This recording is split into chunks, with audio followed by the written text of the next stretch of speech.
La Ferrari 365 Daytona est produite en série en deux versions entre 1968 et 1973.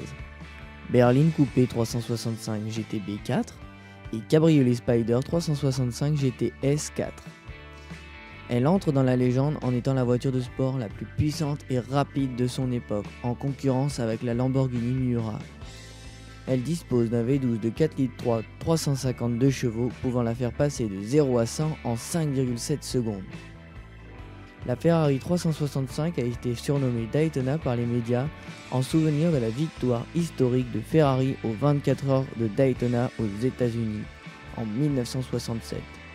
Elle est dévoilée avec un vif succès au Mondial de l'Automobile de Paris en 1968, succédant au Ferrari 250 GTO, Ferrari 250 GT California Spider et autres Ferrari 275 GT B4. La Daytona est comme ses devancières, la berline à propulsion à moteur avant, de conception classique, conforme à la vision qu'a Enzo Ferrari des automobiles de sport. La Ferrari 365 GT B4 est la première Ferrari du top des voitures de série les plus rapides du monde. Elle place la barre très près des 300 km/h avec pas moins de 281 km/h.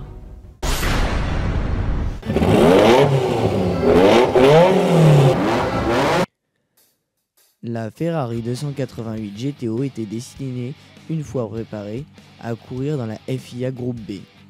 Elle devait néanmoins être vendue à plus de 200 exemplaires pour pouvoir courir, car les voitures courant dans le groupe B devaient être compétitives sur route comme sur circuit. Ferrari a donc ressorti le sigle GTO, qui signifie Gran Turismo Omologato. Elle a donc été construite à 272 exemplaires. Pour pouvoir être compétitive, la GTO avait un V8 biturbo de 32 soupapes de 2,8 litres et 400 chevaux, qui la propulse à 100 km/h en 4,8 secondes.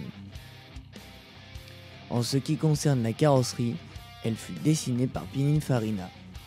La GTO fait une référence au niveau de la carrosserie à son ancêtre, la 250 GTO, à savoir les 3 prises d'air déchirant les ailes telles des ouïes de requin. La version Evolution de la GTO 288 a servi de base pour la construction de la future F40. La 288 GTO est la deuxième Ferrari à être dans le top des voitures de série les plus rapides du monde. Elle passe enfin la barre des 300 km/h avec pas moins de 306 km/h à son compteur.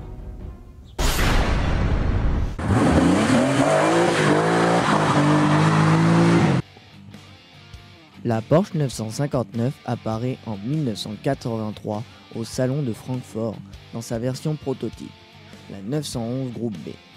Comme pour la Ferrari 288 GTO, il fallait commercialiser plus de 200 exemplaires pour entrer en Groupe B. Porsche développa alors une version routière de la 959. Cette version serait juste une vitrine pour la marque qui ne voulait pas se soucier du coût de fabrication de cette dernière.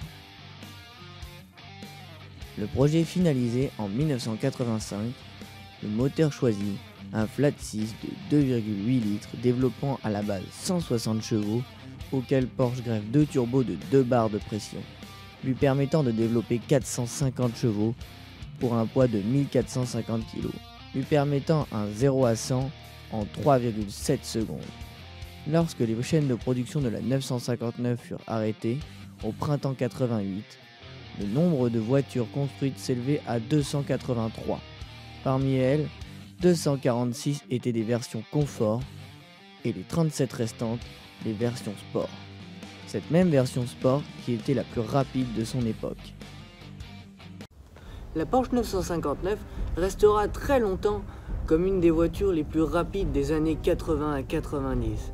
Détrônée par la F40, elle restera tout de même une des plus grosses rivales des autres constructeurs de supercars. La 959 Sport, plus rapide que la 959 Confort, n'est pas dans le top de par sa faible production. Elle ne peut pas rentrer dans le top des voitures de série. Contre la Ferrari 959 Confort, qui elle a été produite assez pour être en série et être la voiture aux 317 km/h dans le top des voitures de série les plus rapides du monde.